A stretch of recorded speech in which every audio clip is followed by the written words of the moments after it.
Roma's hand instinctively moved to the plasma pistol concealed beneath his diplomatic jacket when the Zintharian guards approached. Anna, standing beside him in the grand throne room, touched his wrist gently. A warning. They were surrounded by 300 of the galaxy's most elite warriors, each capable of tearing through reinforced titanium with their bare claws. Violence was not an option. "Ambassador Roma of Terra," the Empress Velithera's voice echoed through the crystalline chamber, each word reverberating like distant thunder. "I want you in my chambers tonight, human." The entire court fell silent. Even the bioluminescent ceiling dimmed, as if the palace itself held its breath. Roma kept his expression neutral, though his heart hammered against his ribs. Behind him, Anna, his diplomatic attaché and the real genius behind their mission, remained perfectly still. The Empress had leaned close enough that her metallic breath had brushed his ear, close enough that her words were meant to seem private, yet loud enough for the entire assembly to hear. It was a test. Everything with the Zintharians was a test. "Your luminescence honors me," Roma replied, his voice steady. "Though I wonder what business requires such intimate surroundings." A ripple of clicking sounds spread through the gathered aliens, their equivalent of laughter. The Empress straightened to her full height, nearly 9 feet of scaled magnificence, her 6 eyes gleaming with something between amusement and calculation. "Direct as all humans are," she said. "Very well. You claim your species deserves a seat on the Galactic Council. You say humanity brings something unique to our civilization, yet you have no natural armor, no telepathic abilities, no extended lifespan.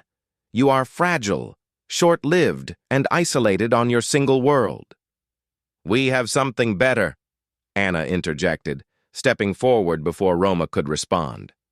She had been quiet throughout the formal proceedings, but now her voice rang clear. "We have adaptability, your luminescence, and we have survived." The Empress's main eyes swiveled toward Anna. "The human female speaks. How quaint." "Anna serves as my chief advisor," Roma said. "Among humans, we judge by competence, not gender or physical form." "Another curious trait," the Empress mused. "Very well, human female. You speak of survival. The Zintharian Empire has endured for 50,000 of your years. What has humanity survived that could possibly compare?" Anna smiled, and Roma recognized that expression. She had been waiting for exactly this question. "Ourselves, your luminescence." Silence again. The Empress tilted her massive head. "Explain." "Humanity has survived 16 major extinction events on our world," Anna continued, pulling up a holographic display from her wrist unit. "Ice ages, meteor strikes, supervolcano eruptions, plague. We've survived countless wars, conflicts that by all logic should have destroyed us completely. We discovered nuclear fission and immediately turned it into weapons, weapons powerful enough to glass our entire planet. We came within minutes of using them, multiple times. Then you are fools," one of the generals hissed from the left side of the throne. "No," Roma interjected. "We are survivors. We stared into the abyss of our own extinction, caused by our own hands, and we chose to step back. We chose cooperation over annihilation. That is not weakness, that is strength." The Empress was silent for a long moment, her multiple eyes processing this information. "And this is what you would bring to the Council? The wisdom of a species that nearly destroyed itself?" "We bring the perspective of a species that has failed and learned from it," Anna said. "Your luminescence, the Council faces a crisis. The Draken Confederacy threatens war over the Outer Rim territories. The Mechanos Collective grows more isolated by the day. The Council has existed for eons, but it's never faced a threat like this, a threat of total galactic war. And you believe humanity can prevent this?" The Empress's tone was skeptical, but no longer dismissive. We believe we understand what's at stake better than anyone, Roma said. We've been there. We've felt the heat of nuclear fire on our horizon and chose to stop. Every human alive today is descended from those who chose peace, when war would have been easier. The Empress descended from her throne, her massive form moving with surprising grace.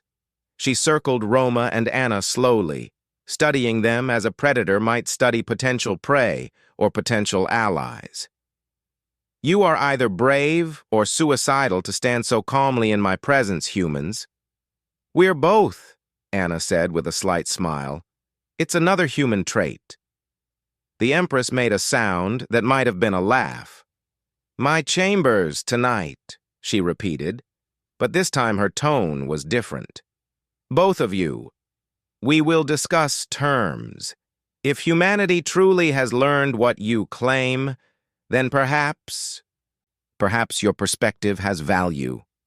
She returned to her throne, settling into it with a sound like grinding metal. But understand this, humans. If you fail, if your species proves as foolish and self-destructive as your history suggests, the Council will remember. The Zintharian Empire does not suffer fools gladly. We understand your luminescence, Roma said, bowing formally. Humanity asks only for a chance to prove itself. As they were escorted from the throne room, Anna leaned close to Roma. Phase 1 complete, she whispered. Phase 1 was not getting killed on sight, Roma muttered back. We're barely at Phase 2. Have faith, Anna replied.